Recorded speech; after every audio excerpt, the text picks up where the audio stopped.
vamos a tratar el tema del bien y el mal moral, un tema controvertido. Eh, Habitualmente esa controversia está en el hecho de que para algunos unas cosas son buenas y para otros esas mismas cosas no lo son. Eh, por ejemplo, cuando uno está enfermo, eh, un bien es tomar un remedio amargo, por ejemplo. Pero si uno está sano no lo necesita. Mm. Más bien piensa que es un mal. Pero claro, no es acerca de ese tipo de bien el que se habla en ética cuando hablamos de bien y mal moral. Es verdad también que existen diferentes tipos de bienes. Hay bienes materiales, bienes sensibles, por ejemplo. Hay bienes eh, psicológicos que provocan placer. Y hay bienes morales, que lo que permiten es la perfección del hombre, su felicidad humana. Lo cual no quiere decir, evidentemente, que los bienes sensibles, los bienes psicológicos tengan que ser rechazados, o los bienes físicos, al contrario. De alguna manera también estos bienes, en la medida en que se ordenen a la plenitud humana, son algo estupendo y excelente. Sin embargo, cuando uno estudia el comportamiento de la persona, los actos que son libres, es decir, que suponen que el hombre conoce y que suponen que el hombre quiere o consiente aquello conocido, y por eso son actos libres, está el hombre entero comprometido en esa acción libre, lo que uno busca normalmente es un bien. Y eso es lo que efectivamente realiza toda persona humana. Busca un bien o un fin cuando actúa. Pero claro, alcanzar ese fin por el cual uno actúa no siempre se logra. Y a veces no se logra porque uno se planteó un fin equivocado, por ejemplo. Dice, voy a alcanzar tal meta y una vez que la alcanza, se da cuenta que no es lo que quería. Porque se planteó mal el fin. O aquello no era lo que inicialmente prometía. También es posible que uno se plantee un fin y no ponga los medios adecuados para poder alcanzarlo, y simplemente se equivoque y no lo logre. En ese sentido uno fracasa. Tampoco pasa nada si uno fracasa, el asunto es poder rectificar y levantarse. Voy a poner un ejemplo de carácter físico, que lo moral no es lo físico, entre paréntesis. Por ejemplo, yo me planteo ir a Rancagua, desde San Fernando a Rancagua.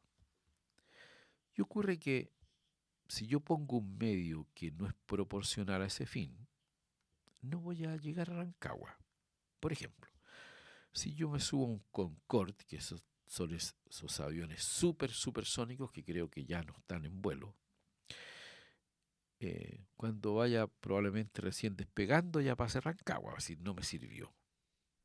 Es decir, utilicé un medio que no era proporcional al fin y me equivoqué. De manera que esto de plantearse fines no es una cosa así sencilla, no es lo que se me ocurre nomás. Hay que eh, pensar, hay que discernir aquello que efectivamente uno quiere alcanzar.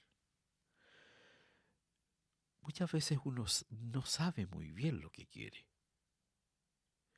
y eso puede ser de verdad una complicación existencial. Pero cuando uno sabe lo que quiere, las cosas se hacen más fáciles. La vida adquiere una tonalidad más fresca, podríamos decir. Los seres inertes eh, tienen un fin que alcanzan sin que ellos se esfuercen a hacerlo, ¿no? La piedra es piedra y alcanza su fin siendo piedra. ¿Ah? Los vegetales alcanzan su fin de una manera necesaria, salvo que exista algún impedimento que de alguna manera impida, ¿no? Ponga en sordina el fin que quiere alcanzar. Un manzano va a manzana. ¿Ah? Eh, y el fin del manzano es justamente dar manzana. Y lo hace de una manera necesaria. Eh, los animales alcanzan su fin a través de reacciones o estímulos externos a ellos. Por eso se dice que los animales son brutos, porque se mueven instintivamente. Se mueven en busca de la sobrevivencia. Pero también no se mueven por sí mismos, sino que son movidos, siempre por estímulos externos. En cambio, el hombre no. Y además la respuesta al estímulo, a un mismo estímulo, siempre es la misma entre los frutos, eh, entre los animales, ¿no? Siempre es exactamente la misma, es estereotipada, eh, y independientemente de donde habiten, ¿no? Siempre es exactamente la misma. Eso significa que, de alguna manera, ellos saben, pero no saben que saben. Eso es lo que se llama un instinto, un conocimiento instintivo. Y claro, efectivamente ellos son capaces de aprender, pero aprenden solo para sobrevivir. Hoy día no se puede hacer porque antiguamente en los circos, por ejemplo, hay unos leones que estaban todos castigados, les guasqueaban muchísimo y los hacían pasar por un aro, digamos, de fuego. Hoy día sería una cosa atroz, como dicen algunos. Y ellos, claro, aprendían con el huascazo, pero al otro lado lo que existía era un estímulo positivo y por lo tanto ellos asociaban huascazo a estímulo positivo, pasar el aro. No es que fueran verdaderamente valientes los leones. En el fondo los estábamos, ¿no es cierto?, de alguna manera eh, haciendo un aprendizaje, ¿no? Que tuviera efectivamente ese doble estímulo de dolor y placer que los hacía actuar. Sin embargo, en la persona humana, la respuesta a un estímulo no es obvia. Eh, y no es obvia porque el hombre es libre. Vamos a ver. Por ejemplo, alguien tiene hambre. Si alguien tiene hambre, las posibilidades son comer inmediatamente, no comer, es decir, retrasar la comida por alguna razón de tiempo o que simplemente ya se propone a una determinada hora comer aunque tenga hambre. Pero también hay otras acciones que el hombre puede realizar teniendo hambre, no obstante que la comida está allí disponible. Por ejemplo, compartirla. Por ejemplo, regalarla. O en situaciones extremas, simplemente no comer para darle el alimento a un hijo que sí tiene hambre. Claro, el asunto no es tan sencillo en el caso del hombre, porque las respuestas a una misma situación son múltiples. Y puede ser que efectivamente también ante el hambre, alguien totalmente egoísta simplemente coma sin compartirlo con los demás. Y habitualmente uno, ante una conducta de esa naturaleza, lo que siente es un cierto rechazo, porque dice, ¿cómo no tuvo la bondad de poder compartir? Y ahí ya estamos en el tema de la bondad, ¿no? Del bien. Hay algo en el hombre que lo lleva a hacer libremente lo bueno. Y en la medida en que lo hace él mismo, se hace bueno. Por eso uno considera que hay hombres que son mejores que otros. De manera que es muy importante en estas materias plantearse, para vivir como ser humano, plantearse fines.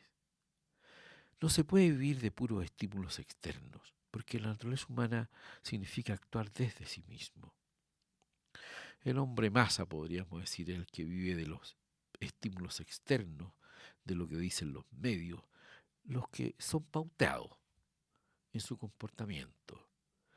Hay algunos que son inmaduros desde esa perspectiva y no saben el bien que quieren. Sin embargo, el hombre, para alcanzar el bien, requiere un esfuerzo que es un poco mayor que la simple respuesta espontánea a algo. En primer lugar, que actúe libremente, es decir, que conozca y quiera aquello que conoce.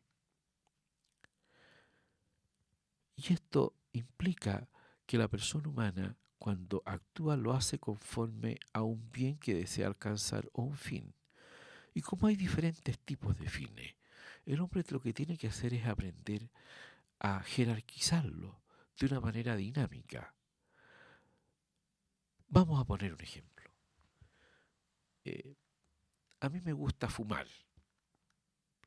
Y si entra una mujer a una habitación, lo normal sería que uno apagara el cigarrillo, una mujer embarazada, porque en el fondo lo que está haciendo no simplemente un acto de manual de Carrillo de buena crianza, ¿sí? Porque en el fondo uno dice, mi propio bien que yo experimento al fumar, aunque sea discutible el fumar en tanto que bien, pero ese es mi propio bien, así lo interpreto yo, es de menor jerarquía que el bien de la vida humana que lleva esa mujer en su vientre. Y por lo tanto yo apago el cigarro.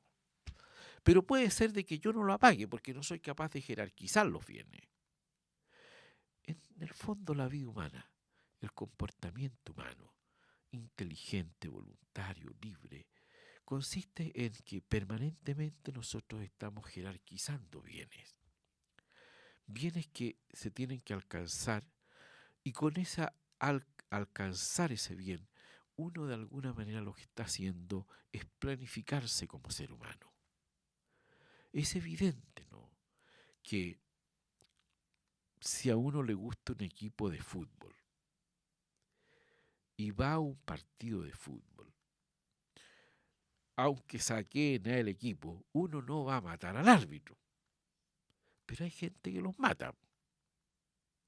¿Por qué? Porque no saben jerarquizar entre el gusto que tienen por su equipo de fútbol, que es un fanatismo finalmente, y el valor de la vida humana de un árbitro que aunque sea saquero, por así decir. La mayoría de los conflictos que tenemos en la vida es porque no sabemos jerarquizar de una manera dinámica los bienes. Y esa manera dinámica los bienes, que en definitiva son fines que el hombre busca y logra alcanzar o no, son los que constituyen el teatro de la vida y que permiten que uno, de alguna manera, lo que tiene que hacer es aprender a vivir como ser humano. Hay diversos bienes que están disponibles allí. Hay bienes instrumentales, hay bienes físicos, hay bienes materiales, hay bienes psicológicos, hay bienes, en fin, la vida humana está rodeada de bienes, pero hay que saber distinguir muy bien cuál es ese bien o fin que yo deseo alcanzar. Y el problema nuestro es que muchas veces pensamos que un bien es aquello que efectivamente queremos y es un bien aparente, un bien mentiroso, una especie de belleza falsa. El bien moral consiste en aquellos bienes que se alcanzan libremente conforme a nuestra naturaleza humana y que por lo tanto nos perfeccionan como seres humanos. En cambio, los males morales son aquellos actos son aquellos actos que se realizan, que tienen un origen libre y que sin embargo el hombre no actúa conforme a su naturaleza. Y eso ocurre cuando uno es incapaz de poder discernir qué es aquello que es bueno, no solamente para mí momentáneamente, sino que independientemente de aquello que pudiera incluso serme satisfactorio o placentero. ¿Qué es el mal? El mal es una privación de un bien que corresponde, que es debido. y que sin embargo la ausencia de ese algo que se debería poseer, y así se entiende fácilmente cuando se experimenta la falta de un bien, que es un mal del cual estamos nosotros eh, privándonos de algo que nos correspondía. Así advertimos, por ejemplo, cuando la enfermedad o la ceguera eh, que podemos experimentar son males, porque la enfermedad es la ausencia del bien de la salud, o la ceguera es la ausencia del bien de la vista, de la visión. Por lo tanto, siempre el mal supone un bien. Y siempre el mal es algo de alguna manera negativo, la ausencia de algo que debería estar y no está. Hay diferentes tipos de males. Hay males físicos, por ejemplo, el hecho de que yo no tenga a lo mejor una mano o esté ciego. Pero ese tipo de males, siendo verdaderamente males, no convierten al hombre en alguien que sea malo, por así decir. O si alguien está enfermo de una enfermedad incurable, no le hace malo a la persona, simplemente padece un mal y lo padece. ¿Ah? No es simplemente algo que uno busque, sí, lo vive, lo experimenta como un padecimiento, como un sufrimiento.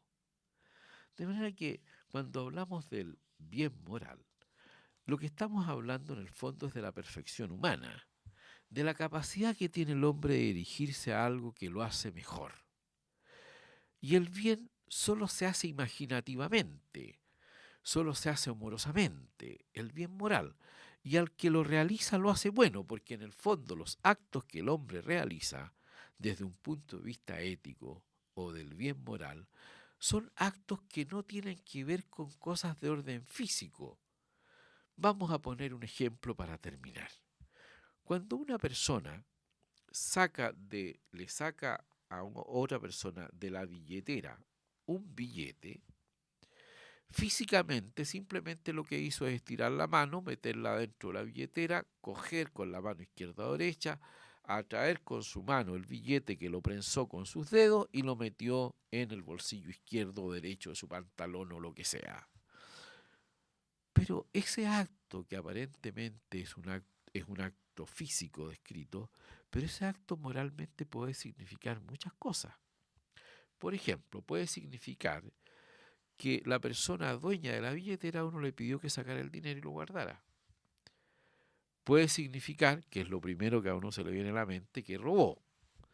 Pero puede significar también un regalo que el otro le hizo.